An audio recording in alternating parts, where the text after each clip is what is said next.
A Pareto chart is one of the 7 basic quality control tools. It is a bar graph arranged in descending order with a cumulative percentage line. It is based on the 80-20 principle. That's the Pareto principle, meaning 80% of problems usually come from 20% of causes. Now, let's understand the purpose of the Pareto chart. First, the Pareto chart helps us identify the major causes of problems. In any process, we may have many different types of issues, but not all problems have the same impact. The Pareto chart clearly shows which problems are occurring most frequently. Second, it helps us prioritize which issue to solve first. Instead of trying to solve everything at once, we focus on the top contributors. This saves time, money, and effort. Third, it helps the team focus on high-impact problems.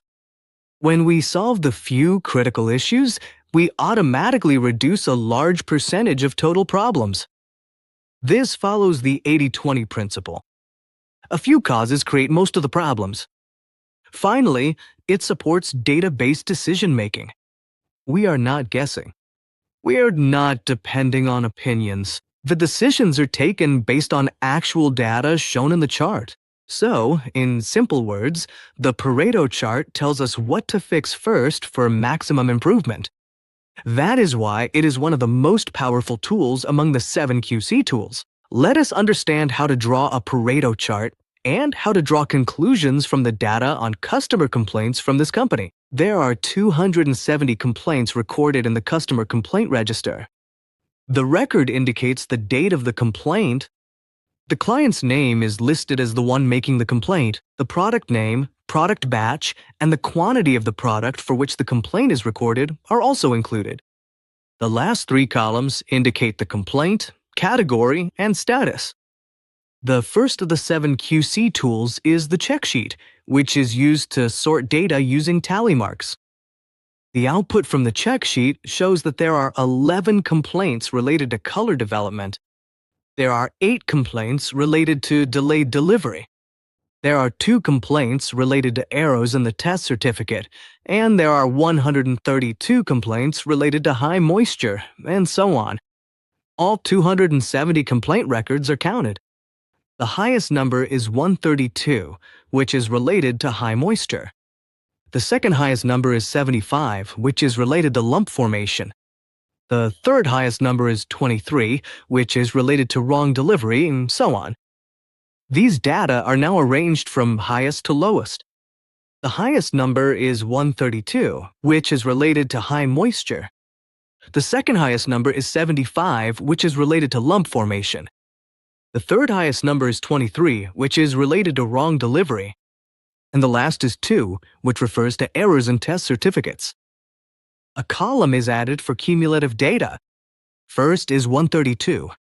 Second is 132 plus 75, which equals 207. Third is 207 plus 23, which equals 230. Fourth is 230 plus 11, which equals 241, and so on. The last cumulative number would be 270. Another column is added to show the percentage of the cumulative number. There's a total of 270 customer complaint records. The highest number is for high moisture complaints. The cumulative number is 132. That makes up 49% of the total complaints. The second highest is complaints about lump formation. The cumulative number is 207. That is 77% of the total complaints. The third highest is complaints about wrong deliveries. The cumulative number is 230. That is 85% of the total complaints. And the fourth highest is complaints about color development.